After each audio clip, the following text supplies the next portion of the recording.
Hello guys, welcome comment back voice of எஸ்எம்னி channel. Today நம்ம என்ன பார்க்கணும், the white tower tower match அப்படிங்கிற மாங்கால நெக்ஸ்ட் பேப்பரை பற்றி தான் பார்க்க போகிறோம். இது ஒரு ப்ரீவியஸ் சாப்டர் பார்க்கலன்னா போய் பார்த்துருவாங்க. அப்போ தான் நம்ம போகிற கண்டென்ட் வீடியோ உங்களுக்கானது புரியும். சரி வாங்க, டுடே விளாட்னு பேசுகிறேன் டேரெக்டாக எனக்கு எபிசோடுக்கு நம்ம ஸ்டார்டிங்கில் அதாவது நம்ம கீழே வந்து பார்த்துருக்கோம். அதாவது இந்த ஆஸ்காருங்கிறது இவர் ஸ்கில்லை ஆக்டிவேட் பண்ணி வச்சிருக்காரு. இவர் ஏன் என்ன ரீசனால இவருக்கு இப்படி ஃபஸ்ட் லெவலில் இருந்தார் அப்படின்னு சொல்லி நம்ம கீழே வந்து பார்த்துருக்கும் போது, அதாவது இந்த மேனேஜர் டிஃபென்ட் ஷோ அப்படிங்கிறத சொல்கிறேன். அதாவது நமக்கு ஆஸ்காருங்க இருந்தவருக்கு அவருக்கான உடம்பு சுச்சுவேஷன் சரியில்லை. அதாவது மா நோய்கள் காரணமாக அவருக்கான மானா சக்திங்களால் இன்க்ரீஸ் ஆகாமல் அவர் வந்து மானாவே கம்பேர்ஸ் பண்ணாமல் அவரால் நார்மல் வாழ்க்கையை வாழ்ந்து ஆரம்பித்தார் அப்படின்னு சொல்லி அந்த சாப்டர் முடியுது. அதோட அடுத்து நம்ம ஹீரோ தான் காணப்படுறார். ஹீரோ வந்து பார்த்துருக்காரு. நம்ம ஹீரோ இது பார்த்துருக்காரு. என்னதான் அவரோட மானா சாப்டர் இல்லை, ஆனால் அவரோட மானாங்கிறது இறுக்கமான ஒரு நண்பு தளர்ச்சி மாதிரி தானே இருந்தது அப்படின்னு சொல்லி நம்ம ஹீரோ வந்து மனதை சொல்லியிருக்கார்.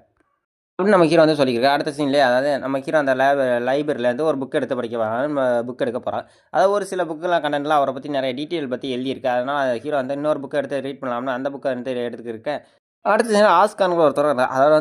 அதாவது அவர் வந்து ஒயின்ங்கிறது நிறையா வந்து குடிப்பார். அவர் வந்து மனநோய்க்காக அவர் ஒயின் குடிக்கிறா என்னன்னு தெரியல. ஆனால் குழப்பமான ஒருத்தவர் அப்படின்னு சொல்லி ஒரு சிலர்லாம் சொல்லி வதந்தியெல்லாம் இருக்குது அப்படின்னு சொல்லியிருக்கும்போது அவர் வந்து இந்த ஒயின் பாரில் குடிச்சு அதாவது ஃபுல் மட்டையாக கொடுப்பாங்க அப்படின்னு சொல்லி ஒரு டீட்டெயிலாம் எழுதியிருக்கு. அடுத்த சீனில் அதாவது ஒரு குல்லாப்பட்ட மனுஷன் திரும்பி அவரை தான் காட்டியிருக்கு.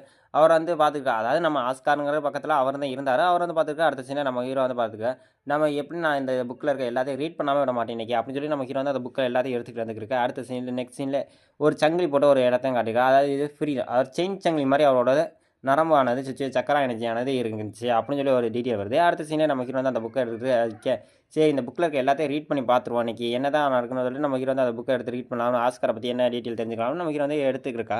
நம்ம ஹீரோ இப்படி புக் எடுத்து படிக்கிறக்காண்டி ஆரம்பிக்க நம்ம ஹீரோ வந்து புக் எடுத்து படிக்கும்போது தான் ஒரு சில இன்டென்ஸ் சக்தி வாய்ந்த மேஜ் சக்தியெல்லாம் தெரியுது. ஒரு மந்திரவாத்தியெல்லாம் ஒரு சில இது தெரியுது. இந்த கண்டென்ட் இந்த லெவல்லாம் பயன்படுத்தினா நம்ம லெவலானது இன்க்ரீஸ் ஆகும் அப்படின்னு சொல்லி ஒரு சில இதெல்லாம் எழுதியிருக்காரு. இதெல்லாம் எழுதியிருக்க பார்த்து நம்ம ஹீரோ வந்து ஆச்சரியப்படுறார். ஏன்னா இவர் உண்மையிலே லெவல் 2 லெவல்லாம் இருந்தால் லெவல் 45 50லாம் இருந்தால் சரியான மேஜாக இருந்திருப்பார். இவர் இருக்கிறதுல ஒரு மேஜாகவும் இருந்துட்டு போயிருக்காரு அப்படின்னு சொல்லி நம்ம ஹீரோ வந்து யோசிச்சிருக்கேன். அடுத்த கண்டென்ட் வந்து அதாவது இந்த விண்டு பிளேடுங்கிறது எப்படி உருவாச்சு விண்டு ஸ்லாஷுங்கிற அதாவது விண்டு பேரியர் விண்டு பிளேடு இந்த மாதிரி விண்டை பற்றி இருக்க எல்லா சக்கர நேச்சர் பற்றியும் ஒரு நாள் இருக்குது. இது அபூர்வமான ஒன்று. இது எல்லாருக்கும் கிடைக்காது. ஒரு சில கண்டென்ட் அமேஜுக்கு மட்டும்தான் இந்த மாதிரி சக்தியெல்லாம் கிடைக்கும் அப்படின்னு சொல்லி அந்த புக்கில் ரீட் பண்ணி எழுதியிருக்கேன். இதை பார்த்தோம் நம்ம ஹீரோங்க ஆச்சு நம்மளுக்கு இந்த அதிர்ஷ்டம் கிடைச்சா ரொம்ப சந்தோஷப்படுது. இந்த மாதிரி ஃபார்மேட் பண்ணியும் விண்டு பிளேட் பயன்படுத்தலாமா அப்படின்னு சொல்லி நம்ம ஹீரோ வந்து பாருங்க. புல்லட் சிறப்பாகவும் பயன்படுத்தலாம், அதே சரி ஸ்லாஷாகவும் பயன்படுத்தலாம் அப்படின்னு சொல்லி நிறையா இது எழுதியிருக்கேன். இதை பார்த்து நமக்கு வந்து ஆச்சரியப்படுறா. இவர் உண்மையாக ரொம்ப திறமையானவர் அப்படின்னு சொல்லி நமக்கு இருந்த ஒரு பக்கம் மனசு நினச்சிக்கிருக்கேன். அடுத்து அந்த புக்கை வந்து இன்னும் ஏதாவது ரீட் பண்ணி பார்க்கலாம். இன்னும் ஏதாவது ஸ்கில் நிறையா இருக்கா அப்படின்னு சொல்லி நம்ம ஹீரோ வந்து ரீட் பண்ணி பார்க்க அவரோட மானா பர்சனை எப்படி இன்க்ரீஸ் பண்ணாரா இல்லை கடைசி வரைக்கும் இன்க்ரீஸ் பண்ணாமே இருந்தாரா அப்படின்னு சொல்லி இது இருக்காங்க. அடுத்து சொல்லி நம்ம ஹீரோ வந்து பார்த்துக்கிருக்கேன். நம்ம ஹீரோ வந்து திடீர்னு என்ன தெரியும் நம்ம